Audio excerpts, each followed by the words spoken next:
A struggling student gave up her seat for an old lady, unaware her grandson would change her life forever. It was raining hard in the heart of Chicago, the kind of rain that soaks through shoes and chills straight to the bone. The evening train station was packed with impatient commuters, and among them stood Amira Johnson, a 21-year-old nursing student with tired eyes and a thin jacket that barely held back the cold. Amira had just finished a 12-hour shift at the hospital, a part of her clinical rotation. Her feet ached. Her head throbbed. She carried 2 textbooks, a tattered backpack, and the weight of student debt. Her mother had passed away when she was 16, and her father, once a proud mechanic, was battling early-onset Alzheimer's. Every dollar Amira earned went toward tuition, rent, and her father's care. She boarded the train, relieved to find one empty seat in the back corner. Slumping into it, she exhaled for the first time all day, clutching her books like a life raft. Just as the train doors began to close, an elderly woman stepped on, leaning heavily on a wooden cane. Her silver hair was pulled into a bun, and her hands trembled slightly. Around her, no one moved. No one offered a seat.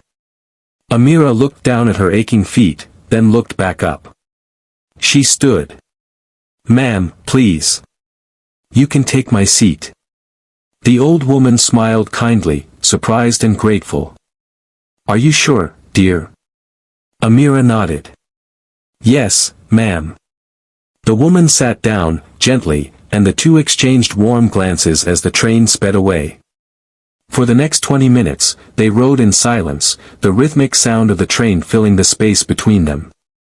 When it was time for the old woman to leave, she turned back to Amira and said, "You have a kind heart. I hope the world repays you someday." Then she stepped off into the night.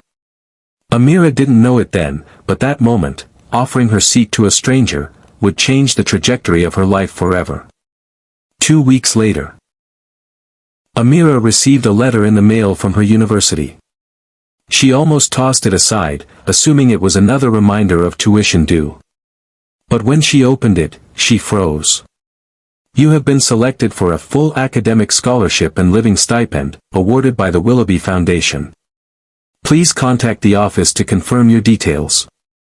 She blinked, stunned. The Willoughby Foundation was one of the most prestigious private scholarship sponsors in the country, known for quietly helping students with extraordinary circumstances. But Amira had never applied. She didn't even know she qualified. Confused but hopeful, she visited the address listed in the letter. There, she was ushered into a beautiful glass building downtown and welcomed by a man in his early 30s. "Miss Johnson," he asked, smiling warmly. "I'm Julian Willoughby. We met, indirectly." Her brow furrowed. "I don't think I." He laughed gently. 2 weeks ago. On the train. My grandmother, Eleanor Willoughby, was the woman you gave your seat to." Amira's heart caught in her chest. "She told me about you," Julian continued. "Said you had kind eyes. That you gave up your comfort for a stranger without hesitation, despite being exhausted yourself. She watched you, saw your worn shoes, your textbooks. She said she knew you needed a break. So, we decided to give you one." Amira was speechless. "But I didn't do anything special," she finally managed. "You were kind," he replied. "And these days, that's rare."